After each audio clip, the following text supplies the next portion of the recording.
I wouldn't buy a house right now. I wouldn't buy a car. I wouldn't buy a used car right now. I wouldn't buy anything I didn't have to right now. We're going to take a little walk through the park here, and I wanted to talk about the economy. I don't want to be a prophet of doom or anything like that. However, I'm getting real concerned about the big R word, recession, and maybe even worse. I mean, it just seems to me, and I don't know how you feel about this, but man, it just feels like the economy is really getting screwed up right now.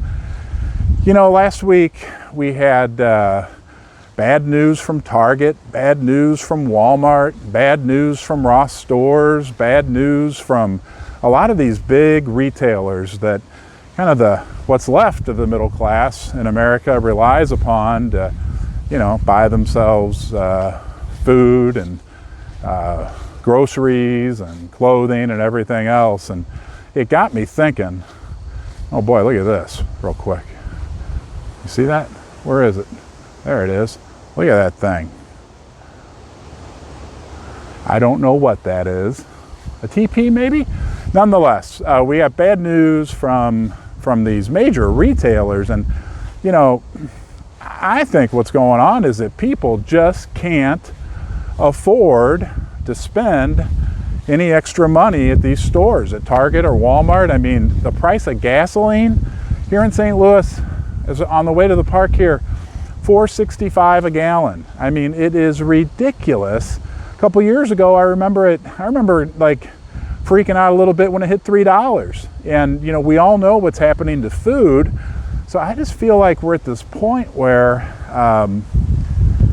people don't have any money. I mean, and we know what went on with COVID. We know how that whole situation played out with the stimulus checks, and now it's like double reversed the other way. And I apologize for all the wind. I hope you're not getting too much wind noise in the background. But I mean, now there's no more stimulus and everything costs twice as much. And that is just going to throw the brakes on the economy. I'm sorry. I mean, there's no other way around it. I was talking to somebody last night in the banking, a higher level banking person, and he said, yeah, we're laying people off. And you hear about other banks laying people off. I mean, it is, it's just not feeling real good. I wouldn't be, and somebody asked me last week, a couple people are always asking advice, and not that I have a crystal ball. We've already established that I don't, but people were asking advice on, should I buy a house?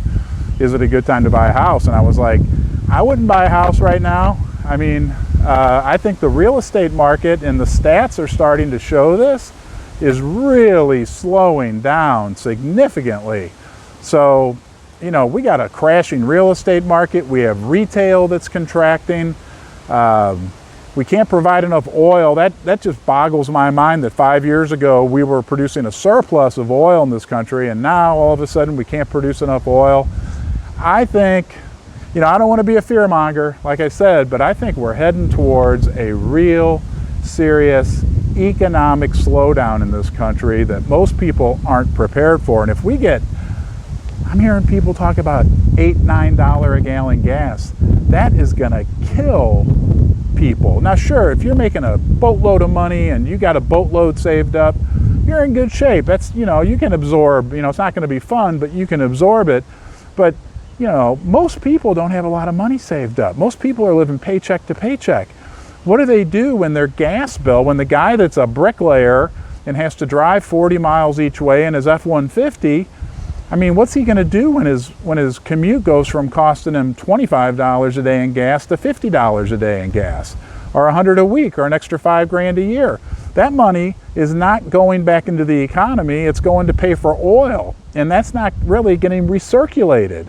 So I just feel like we are in for some serious trouble. Eventually, I guess the Fed will have to pivot, right, to try to fix things.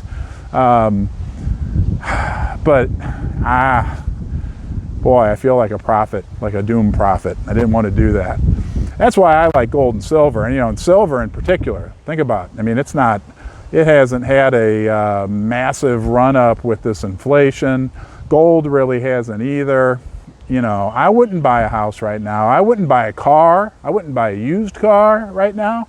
I wouldn't buy anything I didn't have to right now and wait and see what happens. I think the next 6 months, we're late May right now, I think the next 6 months are going to be pivotal, and it may include a pivot from the Fed.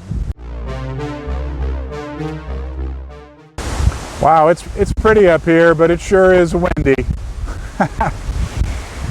If you can hear me over the wind noise. You know, the other thing we need to think about is the fact that these technology companies, these social media companies, Snap last week, they announced like reduced expectations for advertising. People aren't advertising. I'm telling you, the brakes have been thrown on.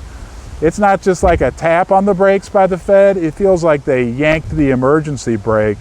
And I just am going to be real curious how this plays out over the next 6 months.